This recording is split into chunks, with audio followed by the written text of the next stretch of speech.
Welcome everybody to the second session of our second day of the 4-day 2021 Expat Virtual Financial Summit. And my name is Helen Burggraf. I'm the editor of something called the American Expat Financial News Journal, which is the home of US expat financial news online. And I am, as you can probably tell, an American expat myself.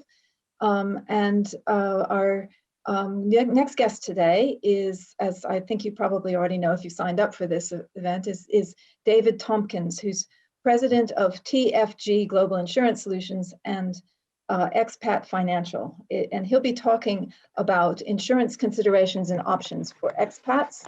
TFG Global Solutions, if you're not familiar with it, owns and operates expatfinancial.com, which helps individual expatriates find international health insurance, expat life and disability coverage, and travel insurance, and so on. TFG Global also sources international benefit plans for expat employers with globally mobile employees. David has spoken and written widely on the issue of international insurance, special risk, and more.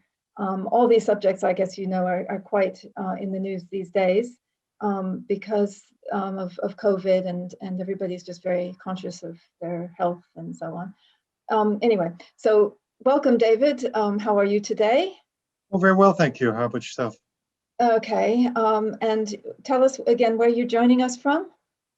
From Vancouver, British Columbia, Canada. Okay, that's Canada. And how deep is the snow there today? Well, just really no snow where I am at the moment, but I'm just very close to the sea. But just up in the mountains, yeah, there's a fair amount of snow. So not very. Yeah, it's nice. All the Americans with preconceived ideas about Canada are very relieved to hear that, because at this time of year we expect you to have lots of snow. And so tell us a little bit about your business and how you came to be doing this, and what makes your company different from other companies in the expat expat insurance area. Yes, well, I got in the insurance business in 1991, and went out on my own in 1997, and primarily got into the expat side of things, expat insurance, just from some clients, corporate clients that needed insurance for their employees overseas. And then we started a website, and gradually added more services that expats to know. What about, do you have our expat life insurance? Do you have, international health insurance? And then really just grew from there. So yeah, we work with clients around the world, as you said, different nationalities, and both on the corporate side as well as the individual expat side. Mm-hmm. Is it a quite international city? Are there a lot of people, a lot of expats, a lot of Americans there? I know it's quite. Yes. I mean, there's actually been a lot of Americans moving to Canada and to Vancouver lately. I don't know if that'll continue, or especially with the borders being closed, but I think it will pick up a fair amount once the borders are open, which we hope it will be soon. Okay, well, before I switch over to you, I just want to call everyone's attention to the fact that there's a Q&A session after David is done speaking, and there's a little button at the bottom of your screen that says where you can put your questions in so that we can ask them. So without further ado, then David, over to you. Excellent, I appreciate it. Thank you very much. Thank you. Bye. Thank you. So yes, welcome everyone, and hope you're all doing well. So today we'll be discussing the insurance considerations and options for expatriates. So let's get started. So here's just a quick preview of the kind of topics and areas that we'll be discussing. And hopefully it'll be, of course, of interest to the majority of you. So again, just a little bit about Expat Financial, TFG Global. Our website's been operational since about 1998. And TFG Global began in 1997. And I think as we say, we've become a leader in providing international health insurance, expat life and disability insurance, travel insurance, and special risk insurance to various nationalities around the world, as well as, of course, as we mentioned, companies that employ expats, but also definitely a lot of individual expats. We are an international insurance brokerage and consultancy responsible to the client with a wide range of global insurance insurers. So we are an independent agent and consultant. Especially for individual expat insurance, we don't charge a fee. We get compensated by the insurer that you choose. And for all the plans that we sell, they're the same price and premiums whether we're involved or not. And all the claims and et cetera and payments are direct to the insurer. We essentially get paid a referral or commission by the various insurance companies that we deal with, and providers. And as mentioned, we've become a highly respected authority on international insurance for expatriates around the world, including many Americans living abroad. And next slide. So here's a quick video introduction that I think will explain things a bit.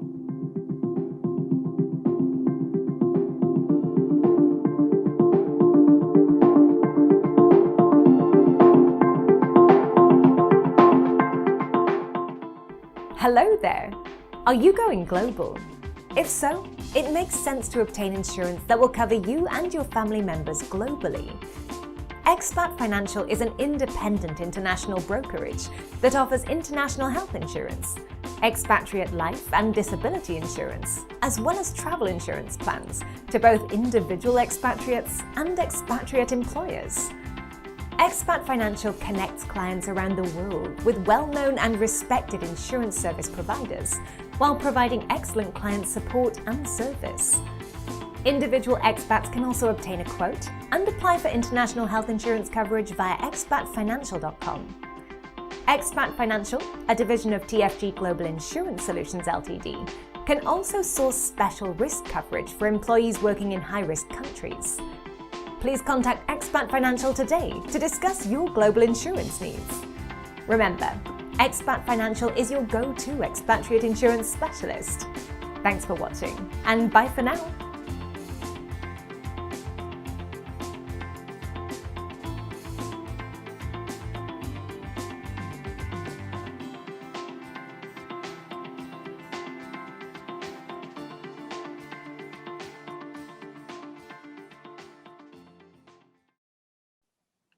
Okay, so let's get started. So here's some of the typical types of individual expat clients that we would work with. Obviously, American expats living abroad is a big part of our practice. We also work with missionaries and aid workers that are working around the world on their own, especially ones that don't have any coverage from their employer. Dealing with a lot more retired expats. It's becoming very popular for a lot of expatriates, people who become expatriates to live abroad. I think especially with COVID-19, that has made it even more popular. People are figuring, well, maybe I can either work abroad or retire abroad. Also dealing with a lot of non-US expats. Digital nomads, of course, especially again with COVID becoming very popular. People who are working abroad for a year or more. International students as well. Definitely studying abroad is still popular, but maybe not as popular with COVID, but certainly should come back. And of course, just general people that are going abroad for no particular country in particular, that are going from one country next for an extended travel.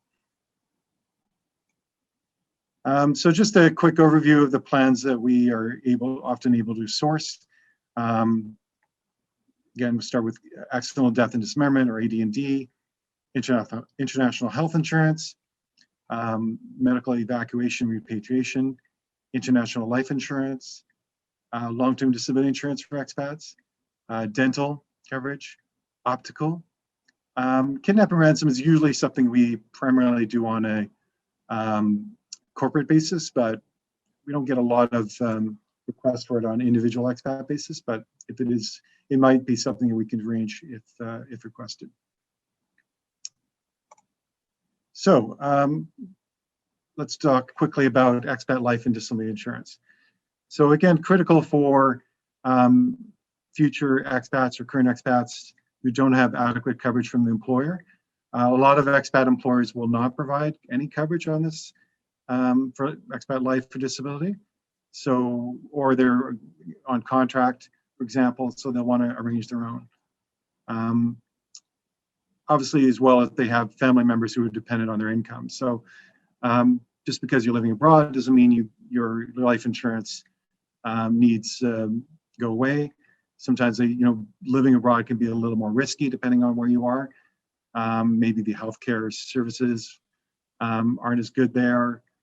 Just higher rates of accidents, etc. Some quick tips with regards to expat life insurance. Generally, it's a good idea. I mean, the general rule of thumb for life insurance in general is sometimes people say, get 10 times your income.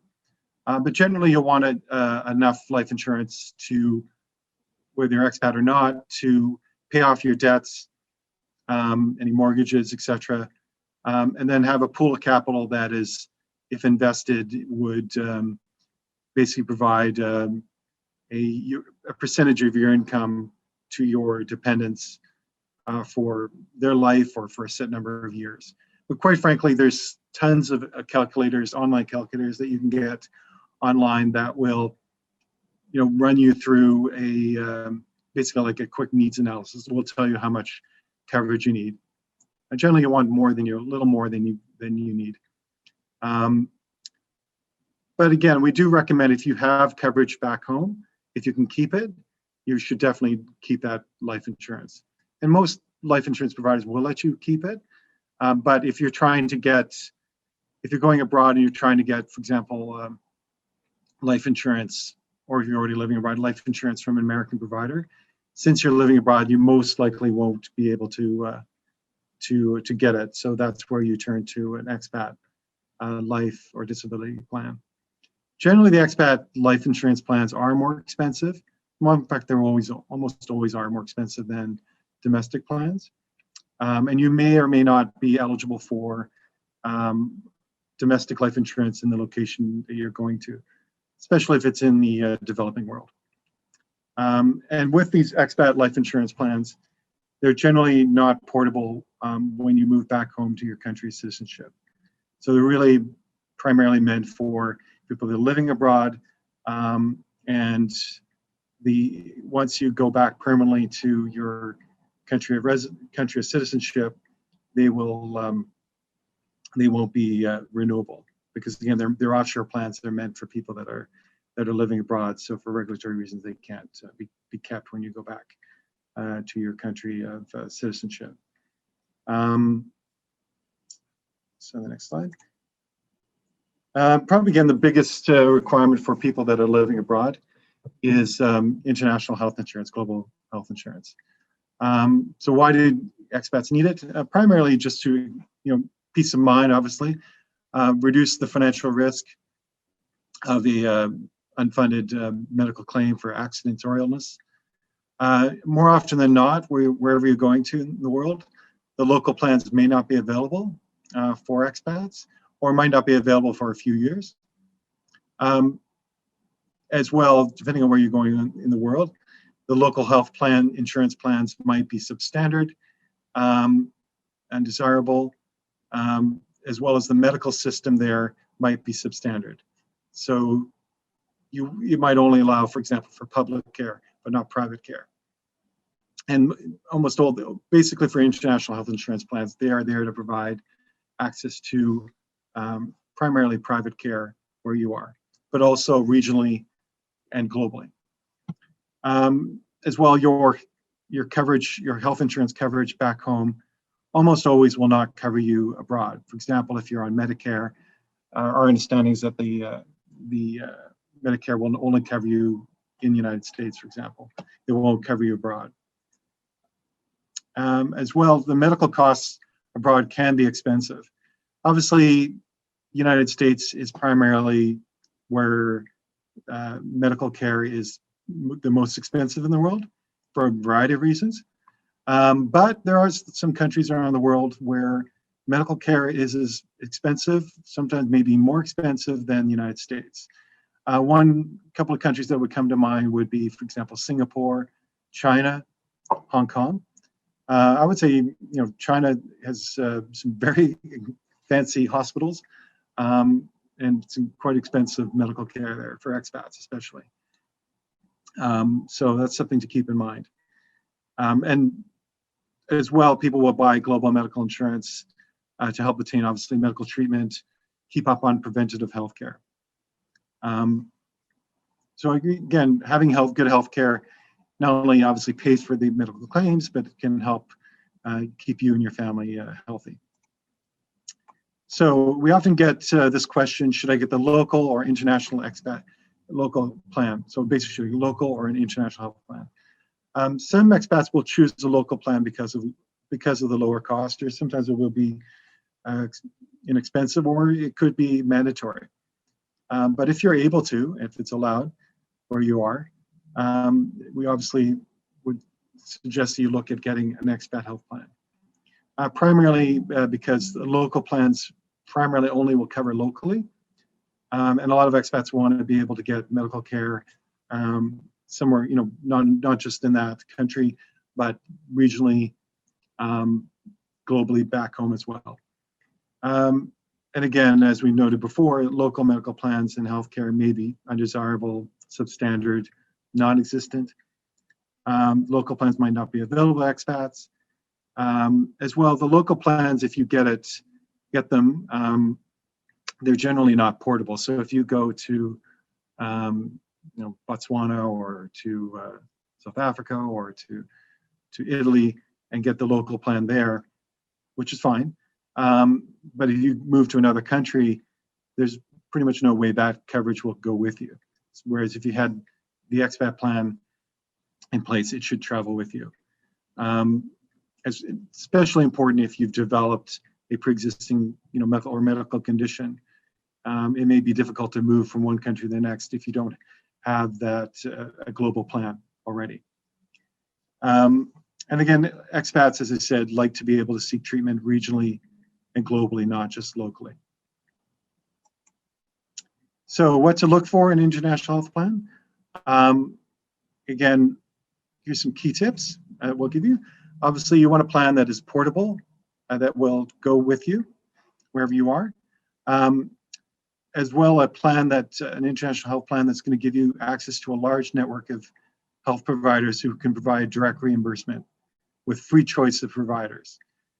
So basically, once you're signed up for an international health plan, you'll be able to go onto their portal, the insurer's portal, put in your country, city, and they should be able to give you a list of the medical providers that are part of their network. But a good plan will give you free choice of medical providers. And we'll talk a bit about claiming in a little bit. Obviously, competitive premiums. You want a plan that's reasonable, that you obviously want to buy the best plan that you can afford if you can. But again, in general, with most things, especially global medical insurance, you get what you pay for. If it's a little more expensive, there's probably a good reason for it.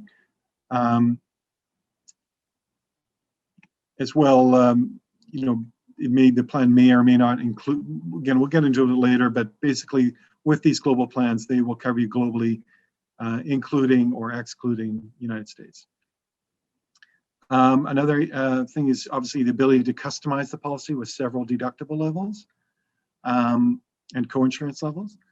Obviously, just for your information, obviously the deductible is also referred to as the excess.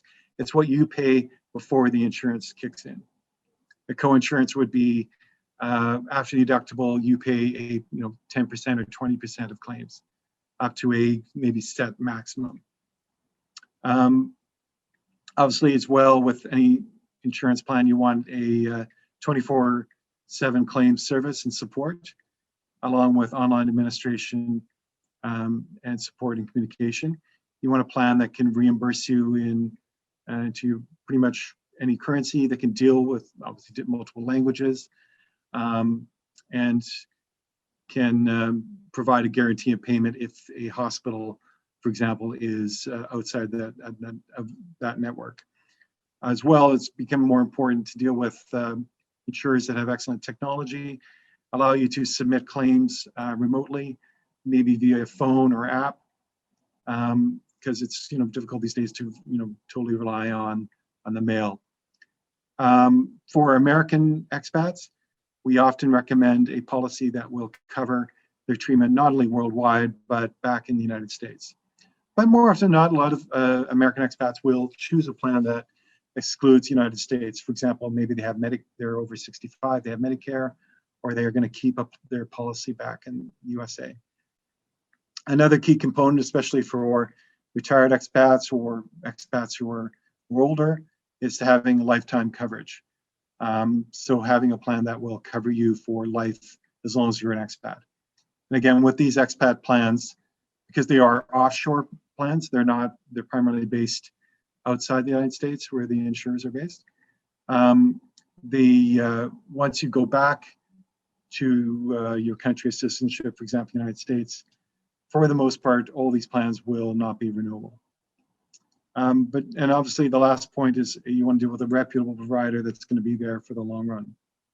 Because we recently saw a provider that went out of business, and the insurers were left, and the insurance clients were left wanting for coverage.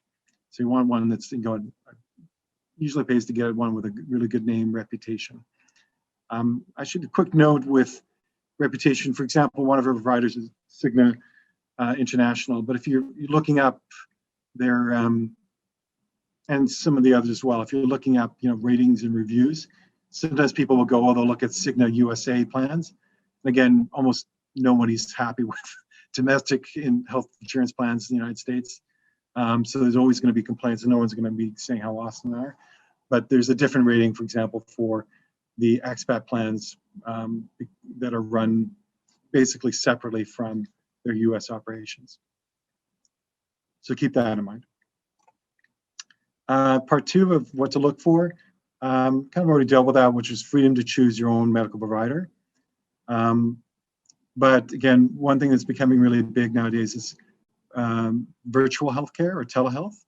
And most of the providers that we work with are now providing this. So basically you would be given access to an app or via your computer. You can, for something that's a minor ailment, you don't want to go to the doctor, especially with COVID, you don't want to go to the doctor for anything small these days, lest you catch COVID. You can basically make an appointment with a nurse or with a doctor for free, and they will be able to give you a chat on various health-related matters. Maybe you could show them a picture of your rash on your arm, for example.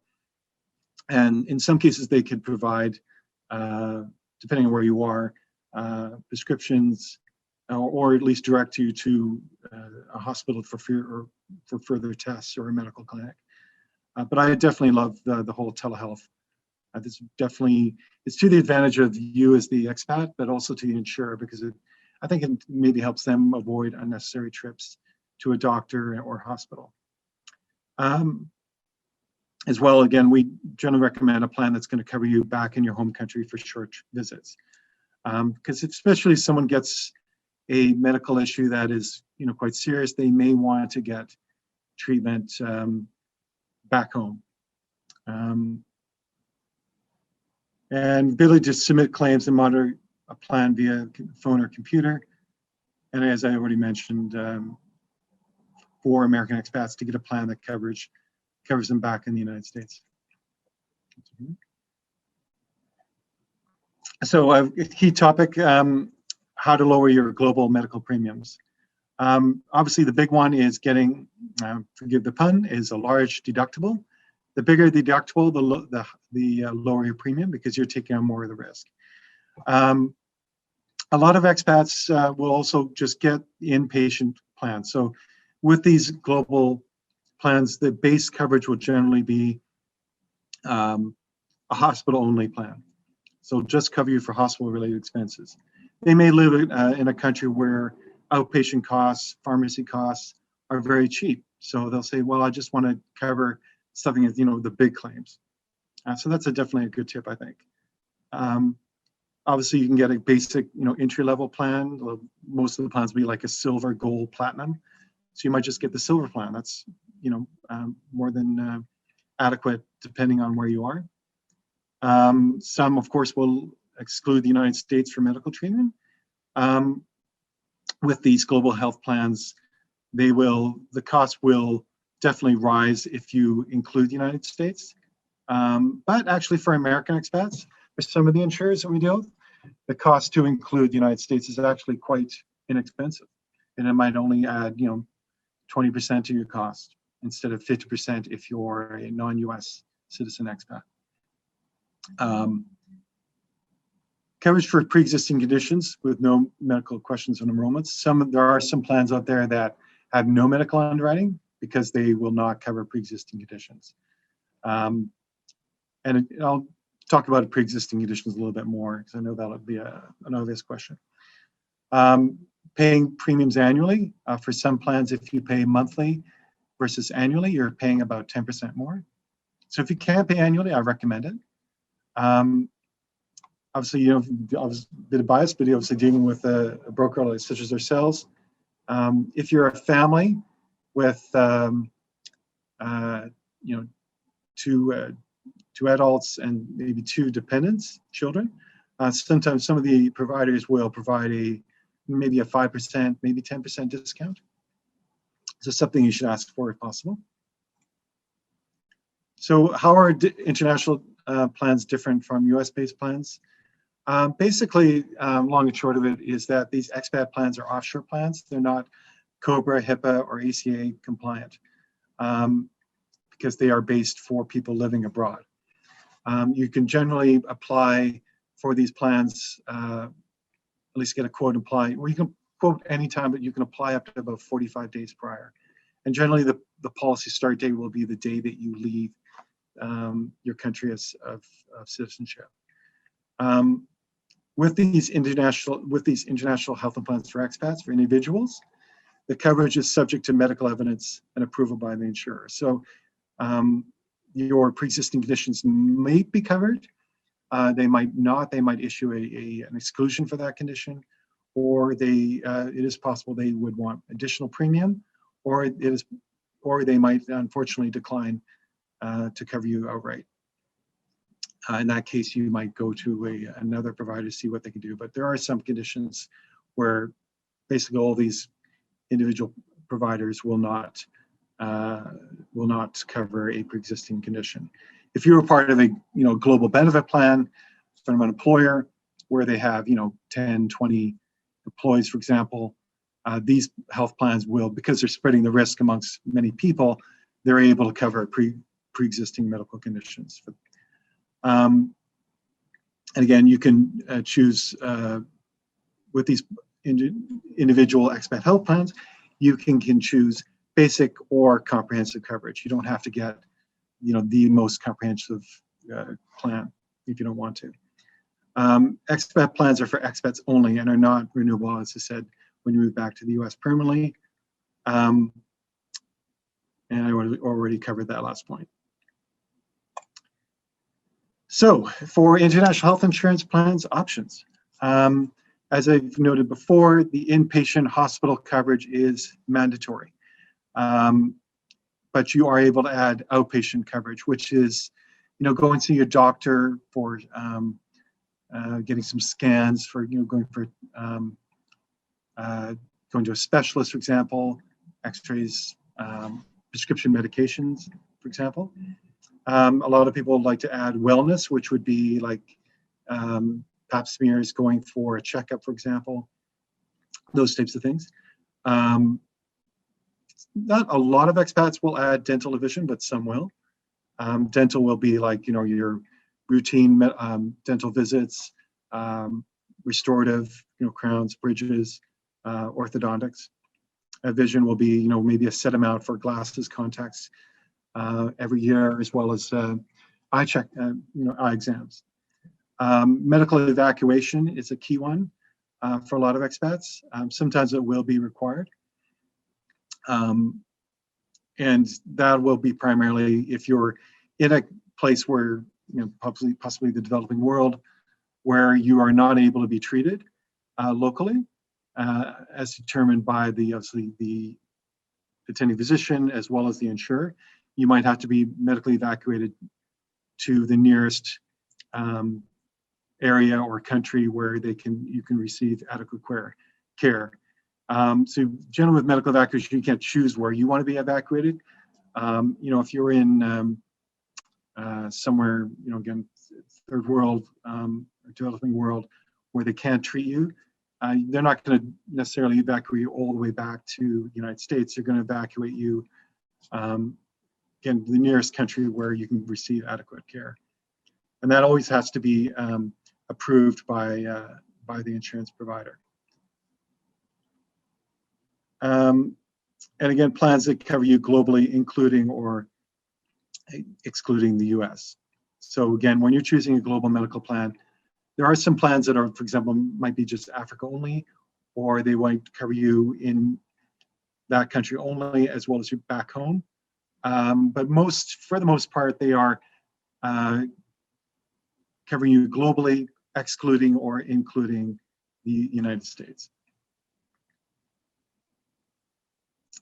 So how much will global health insurance cost? Again, the premiums will often depend on these factors. Obviously, how old you are, your citizenship, your country of residence. So if you put in, you're living in, for example, China versus someone living in maybe Poland, most likely the cost for someone living in China, for example, as an expat will be a lot more expensive. The length of coverage or the level of coverage, just say you're getting like this entry-level silver, maybe the gold or the platinum level. And for those ones, they just basically have higher limits on various services. Obviously, the options chosen, your health status, the deductible level, the co-insurance level, as we discussed. Really, the insurance provider, some are just, they want to get a cheapest plan out there possible. Some want to, maybe want more comprehensive plan. I would rather sell fewer plans with higher end or highly reputable companies, because I know I'm going to have a lot less trouble and problems going forward. And of course, whether you're including the United States or not will have a big impact on your rates. So obviously a topical, unfortunately, topic. What about COVID-19 coverage for expats? The majority of the plans that we offer will cover COVID-19 just like any other illness. Obviously, if you're currently impacted by COVID-19, or that's going to be a factor in getting the new coverage. But if you're already covered and you catch COVID-19, then for the majority of the insurance providers will treat it just like any other illness.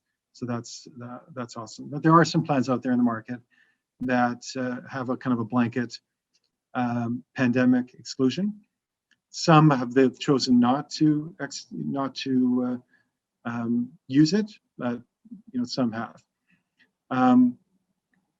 And if you're going to the country and you're required to get a COVID test to be admitted, then the expat plans, health plans aren't going to pay for that. It's only really if it's medically necessary, the doctor's saying that you need a COVID test, then that should be paid for. And again, actually, before we get to the last item, it's definitely a lot of countries are now requiring that you have some sort of international health insurance or expat health insurance. They're becoming more aware that people are coming to the countries that might be claiming on their domestic systems. So they're trying to avoid that. So it's definitely become a bigger part of the market for us, where people are saying, I have to get some global medical insurance or I won't get admitted to the country that they're going to. This has become big, for example, going to Thailand, but also some European countries as well. It's being required that you have either a domestic plan or a global health plan of some sort. That's going to cover a set level of medical care in that country.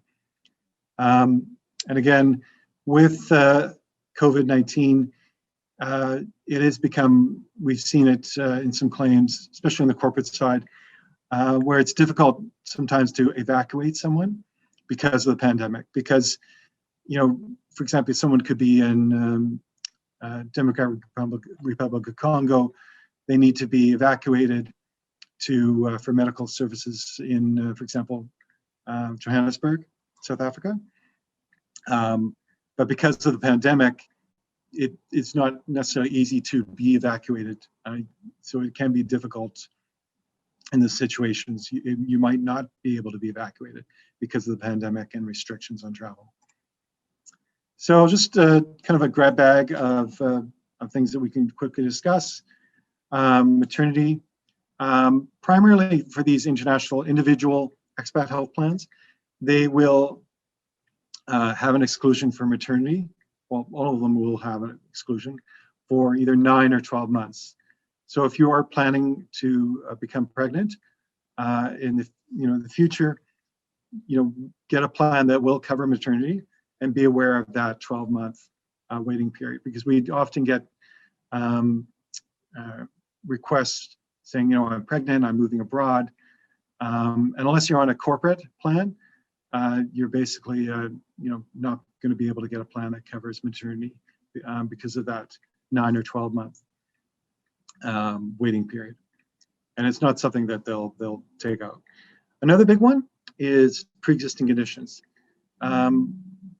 If you're lucky enough to not have any major pre-existing conditions, then when you go through the quote process or the insurance process, there will be some medical questions.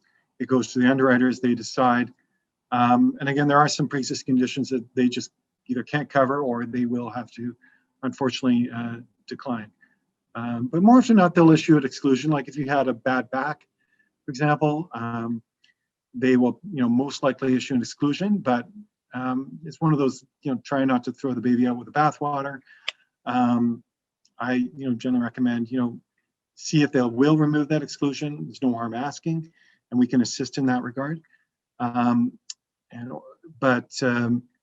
Generally you can, if most people will accept a plan that has an exclusion, because it's not going to, they don't want to be covered for everything else.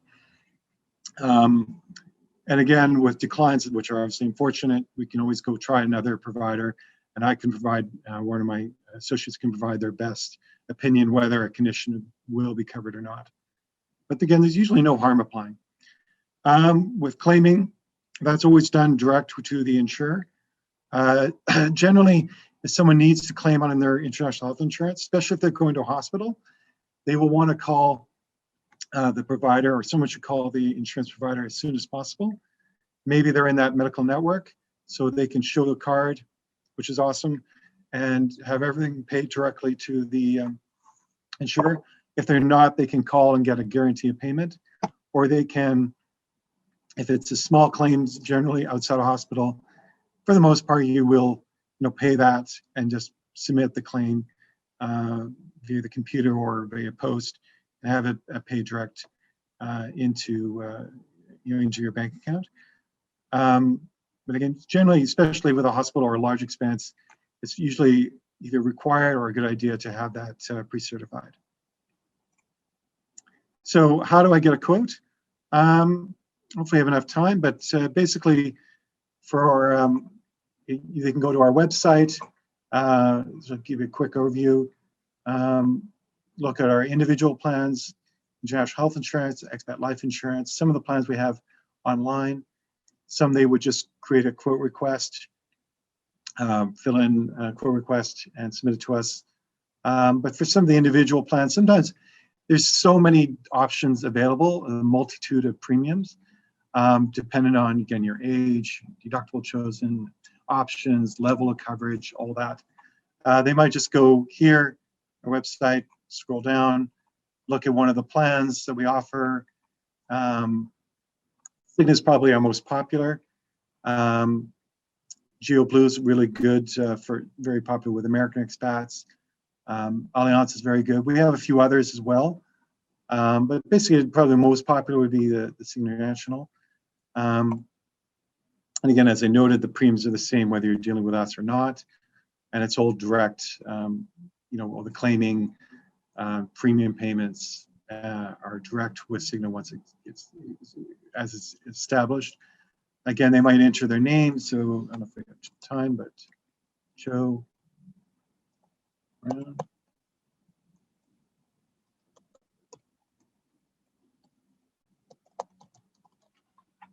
So they might go say,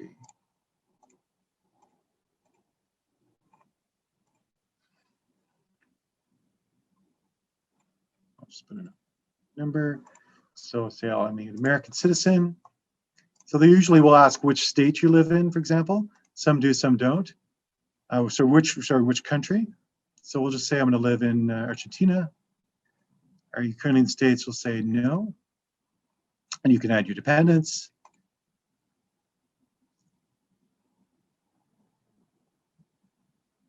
Right. And so as you can see here, this is going to show when your start date. You can do the currency, monthly, or annually. Deductible, again, that's what you pay. We'll choose a 0 deductible. Yes to US coverage. So that just increased the premium from about $190 for the silver plan to $240. So really, if you're an American wanting US coverage back home, again, most of the plans will offer you, I should note, up to 180 days back in your country of citizenship. But if you're an American and you want to be covered back in your country's citizenship, you should probably include that as USA coverage. Because with these global health plans, for example, if you're a Canadian or a Brit, and they again will cover you globally, 180 days back in your country's citizenship, but they will cover you, say, up to 60 days emergency only in the United States. So again, we might choose the gold plan here.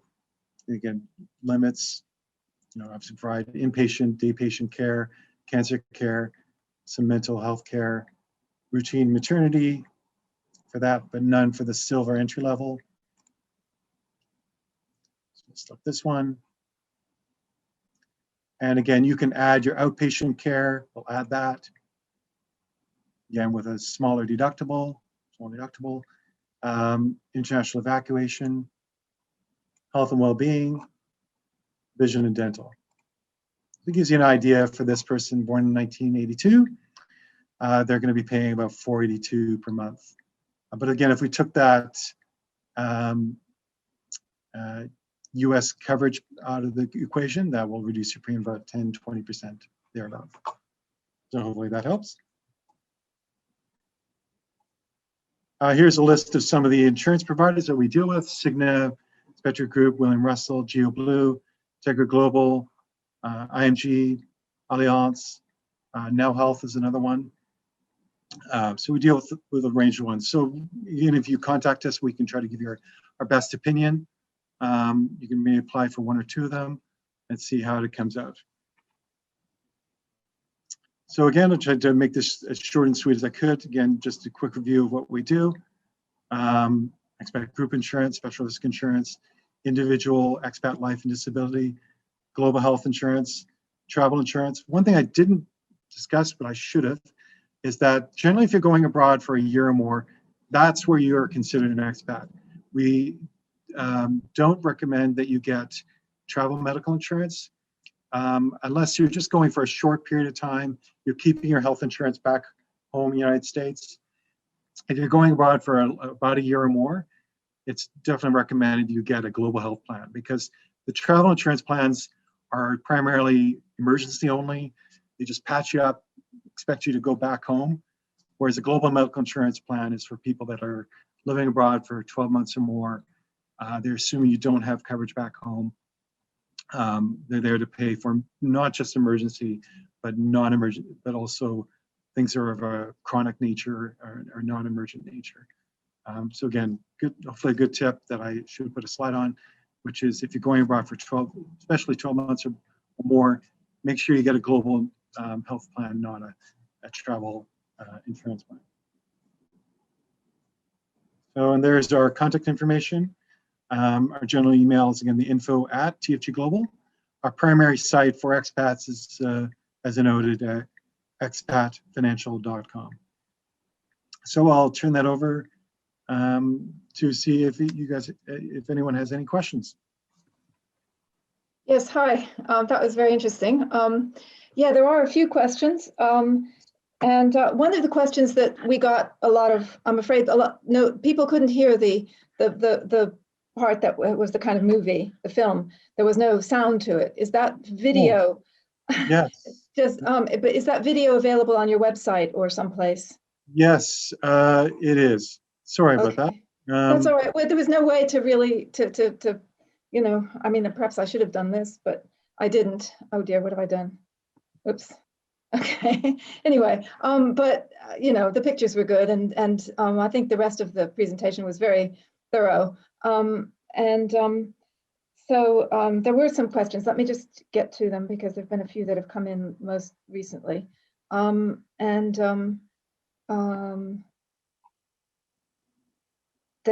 person says, do you also deal with life insurance? I think you said you did, right? We do. Yes. And then somebody else said, what is the maximum amount that you insure for with life insurance? Oh, good question. Most of the plans are usually up to about 1.5 million US dollars. There's a few providers we can get to a little bit higher than that, depending on where they are. And again, there are some, I should note that there are some countries where on the health insurance side, as well as the expat for health insurance side, where we're not able to cover. For example, if you're in UAE, you have to get a UAE plan for international health insurance or life insurance, or for a plan from a broker based there, for example. There's just a few countries where, you know, and again, with some of the plans for the individual health insurance side where, you know, for example, Allianz will not cover an expat in China, but, you know, Cigna will. So it really depends on where you are. I see. Okay. Let's see. It says, somebody said, I'm living between the US and the Bahamas. I have a health plan in the States, but I would like a plan that covers me in both places, but doesn't prohibit my time back stateside. Is there such a thing? Yeah, I see that. So yes, you would get like a global health plan, including the United States. They will allow, again, with these are expat health plans or offshore plans. They will allow up to 180 days back in the United States. That's what they said. They don't want, it doesn't want to prohibit my time back stateside, but yeah, because once the reason behind that is that, you know, once you're spending more than 180 days, then they don't want to get in a situation where they're offering an international health insurance plan to a local national, an American living in the US. So that's the situation. So you might want to keep your you know, coverage back. You might have to keep both essentially. Yeah. They really can't get around that for regulatory reasons. Yeah. Well, that's another question. Let's say that you are an expat, an American. You go abroad in your 20s or 30s. You go abroad. You get an overseas plan, and then at the age of 55, when you've got some nice pre-existing conditions, you come back to the States. What you're going to have some trouble finding somebody who's going to insure you. Is that right? And they're going to charge if they won't insure you for your. In other words, you can't take that insurance that you've had for the last 20 years when you've been abroad and bring it back with you. So the pre-existing conditions thing is a real curse, isn't it? Yeah, it can be. I mean, luckily, you have you know, for example, in the United States, if you go back to the United States, you have the ability to get a domestic plan that will cover pre-existing conditions through the Affordable Care Act, or if you're going back onto Medicare, then you should be fine. That's kind of, there's that. I mean, if you're a Canadian expat and you're coming back to Canada, for example, usually after about 90 days, you're eligible for the provincial health insurance plans, and they fully cover pre-existing conditions. Same if you're going back to UK, you would get back onto the NHS plans. Right. So it's unfortunate, but that's, yeah, with these expat health plans, they can't be seen to be, covering local nationals for a variety of reasons. Yeah, mostly regulatory. Yeah, they just can't do it. Can't get around it. So it's difficult. Okay. Yeah. What if I have your insurance, but I'm in a country that doesn't recognize your company? Again, we're not the insurer, the Yeah, I insurance see. broker, of course, but we're just the consultant or broker agent. Yeah, in some cases, like if you're in the UAE, you're going to have, as an expat, you have to get a plan based there that is authorized. Well, if you're an executive who most- travels a lot on business, you might find that you're going to have to travel to, I guess you get temporary coverage if you're going to find yourself going to a country that is not on your list or something, right? No, I mean, generally, again, with these plans, they are if you're an expat, American expat in Bahamas or Argentina, for example, this plan it's going to note that you are covered globally. So a lot of the insurers that we deal with will provide a certificate of coverage that you can take with you and show to that country that here's this person is covered. For the most part, a lot of these countries, especially with the advent of COVID, they just want to know that you're covered. They're not going to say you have to be covered by a local provider. But again, some will. They want to support the local insurance industry there. So they will want a plan. You have to get their plan. And we see some circumstances where a lot of expats will get the local plan. It might be really cheap. It's not very good coverage. It might have really low limits, like 50,000 maximum, for example. But they'll also get the global health plan through us. So they'll have both. We see that a lot, actually. Okay. How soon before moving abroad should one start the process of requesting global healthcare coverage? Oh, great question. Well, you can generally, for most of the providers, you can see, obviously you can get a quote anytime.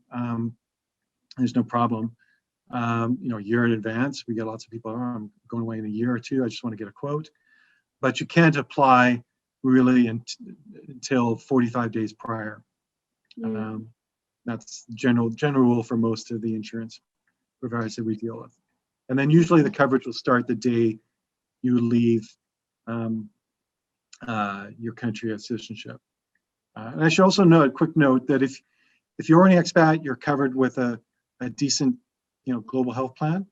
We, would recommend that you don't switch from that plan if you have some pre-existing conditions that are being covered by that plan. Right, yeah. Which, unless you know that this new plan is covering you, it's maybe covering those pre-existing conditions, the coverage is in place and paid for. Because the last thing you want is to switch from one plan to the next, maybe for a lesser price, and you find out, oh, well, it's not, you aren't able to get that plan, you've already canceled the other one, you've been declined, for example. So that's just a good point I should have included. Okay. If you're a US citizen with Medicare, can you keep Medicare? And if you have need for care, just go back to the US if it's not an emergency? That's a good question. Yeah, I'm not an expert in US domestic plan, but our understanding is that Medicare will primarily just cover you in the United States. But you could come back and have that ankle thing too. We have a lot of get onto the airplane. Well, yeah, I guess as long as you're able to, right? Yeah. There's certainly a lot of people that will do that. They'll just self-insure, maybe get a basic plan, maybe just get a hospital plan, for example. And they will do that. They'll go back to, but it's a situation where you get a heart attack, you got to be treated. There's no way you're going to get onto an airplane. No, that's true. But let's say that you have arthritis or something, and you are coming back to America, to your usual physician who says, "Oh yeah, here I'll give you your prescription or whatever," and so you don't have all those issues. I don't know. probably I won't. don't know, because I have lived abroad a long time. I don't have this, but I'm just guessing that having Medicare would be a convenient thing if you're a retired person abroad, and you're living in a place where you don't trust the healthcare very well. Yeah, that's, it's really, I don't know. I'm just guessing, but Americans do like their healthcare, and some of the most popular places to retire to don't necessarily have the same sort of standard of healthcare. But I don't know. Let's see, for life insurance, if I'm a US, Ireland, UK citizen, I live in the UK. If I don't stay in the UK and I move to another country, such as US or Portugal, whoa, does it make sense to continue to contribute to a UK-based life insurance plan with Vitality, or look at a global life insurance plan? that's a tricky, I mean, it depends on the situation. Most of these expat health life insurance plans, they're not, they're really just like essentially like a term life or a year-to-year plan. So they're generally a lot more expensive than domestic plans. I would say probably, most likely you're probably better off with the UK plan, assuming that UK plan, they're not going to cancel it after you move abroad. So as much as I like to sell global life insurance plans, if you can get a domestic plan, that's going to be decent. And you're definitely going to go back. Yeah. Domestic plan. If you have a US plan, because most of these plans are for expats, they're really just life insurance. There's no cash value for the most part. They become it's really like with expat life insurance, there used to be a lot more plans that we could offer, but it's really become slim pickings. Really? That's interesting. Yeah. Why is that? Just regulatory. It's probably the main reason. A lot of them really got out of the market. Just complexity and with, US tax rules, and it's just, good old regulations again. One last question. Sure. Critical illness cover, is it a good idea? It was definitely a good idea, but I really haven't seen it in the marketplace. You haven't seen it in the market? For expats, I really haven't seen a lot of requests for it, or but if you have it. Well, I just know that there's this is a question I'm asking because I know a guy who sold who was a wealth manager, and he used to always talk about how he always liked to encourage people to have it because he'd had some clients who had it and it paid off. And but he did say that it wasn't a widely used, or I guess it wasn't easy to find either. But I just thought that would be of interest. Yeah, no, I mean, I wish we could get a provider that could do it. It's with those critical illness plans, they pay after 30 days of surviving a named critical illness, they pay a lump sum. For the expat, I mean, I think one of the most important insurances to have is disability insurance. That will, and with the expat plans we sell through this main provider, they will pay after usually 90 or 180 days, usually 75% of your income. Yes, that would be about 144K annual amount, usually to age 65, as long as you're disabled from a sickness or accident, and unable to do your primary duties of your occupation or any occupation. But yeah, I think your ability to earn an income is really, I think, your one of your greatest assets. So I think disability insurance is probably more important than life insurance. In many ways. Yeah. Last question here. Care First BC/BS covers me overseas. Any information on this? Care First? Care First BC/BS, and I have no idea what that means. I'm just reading somebody's question. Okay, that's. I'm not familiar with that plan, but okay. I encourage anyone who wants to send me a quick email, or they can contact Skype, or via the email, phone. We're definitely like to think we're available. Yeah. One last question. Can I choose where I am evacuated to if I have evacuation, or do they just sort of say this is where you're going? Yeah. So yes, with evacuation, you can really never choose where you're going to be evacuated to. So if you're in a place like Cambodia, for example, and you can't be treated there for some reason, you would, the hospital is going to call the insurance provider. They're going to, obviously chat back and forth, look at your situation. If you need to be evacuated, they're not going to evacuate you back to the United States. They're going to evacuate you to the nearest possible, center of excellence. If you're there, you're probably going to be evacuated to either Singapore or Thailand. Right. Yeah. I can see. Yes. If you're in, Africa, most likely you're going to go to